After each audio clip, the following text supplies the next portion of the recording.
The post-war journey of the Philippines is a story defined by resilience, hope, and struggle. After centuries of colonial rule and years of brutal Japanese occupation, the nation stood at the threshold of independence. Yet, independence was not the end of the struggle. It was only the beginning of a long road filled with political challenges, social reforms, natural disasters, and the constant search for stability in a rapidly changing world. Liberated from Japanese rule by the United States in the summer of 1945, the Philippines formally became an independent republic on July 4, 1946. This was a landmark moment for the Filipino people, as the new nation sought to take its place among the global community. The first decades of independence were marked by optimism, but also by economic difficulties and political turbulence that would test the strength of the young republic. Even before independence, the Philippines had already endured hardship. President Manuel Quezon, who had been leading the government in exile from the United States during the war, died in 1944. His vice president, Sergio Osmeña, took over, but he was little known by his people and his political party had lost much of its influence. By 1946, the country was preparing for its first presidential election as a sovereign republic. The election came down to Osmeña and Manuel Roxas, a populist who had the vocal support of General Douglas MacArthur. Roxas promised to not only rebuild the nation from the devastation of Japanese occupation, but also to heal the wounds of centuries of foreign domination. His message of renewal resonated deeply with the people, and he became the first president of the independent Philippines. Roxas sought to modernize the nation, open it to the world, and secure its place in the United Nations. He recognized, however, that recovery required American aid. His administration signed agreements allowing the United States to maintain military bases in the Philippines in exchange for financial assistance. These deals tied the Philippine and American economies closely together, ensuring both cooperation and dependency.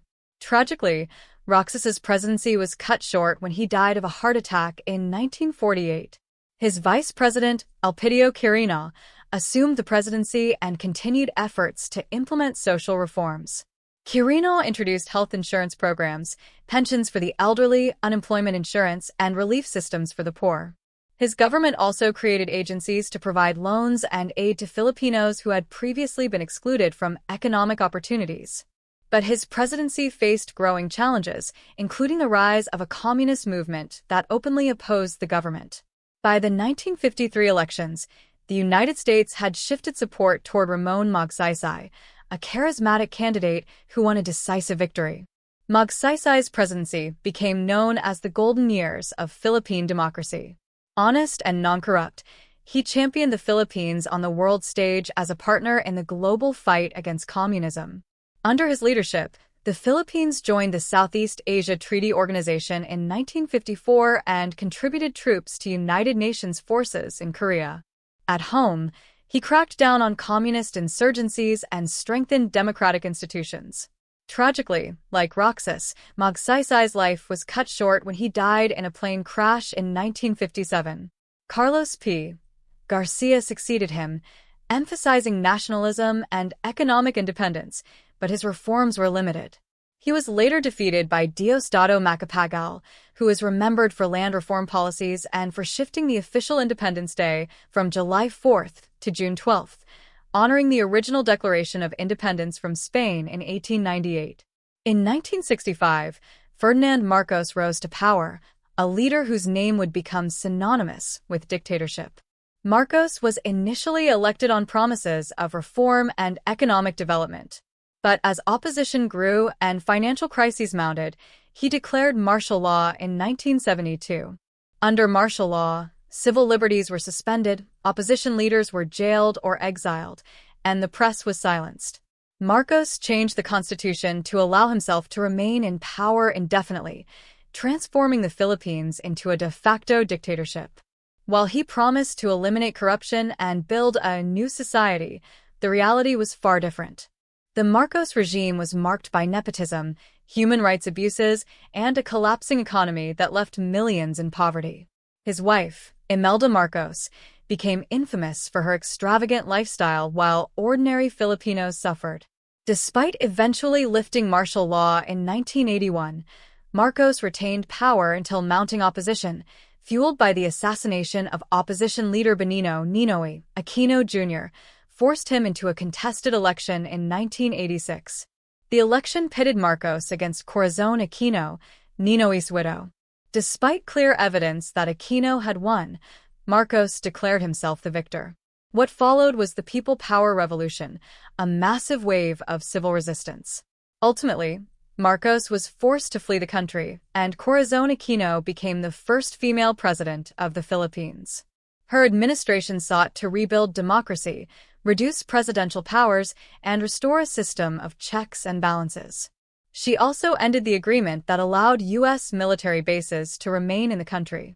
However, her presidency was plagued by factionalism, natural disasters, and economic struggles. The eruption of Mount Pinatubo in 1991 caused widespread devastation, burying entire communities and inflicting billions in damages.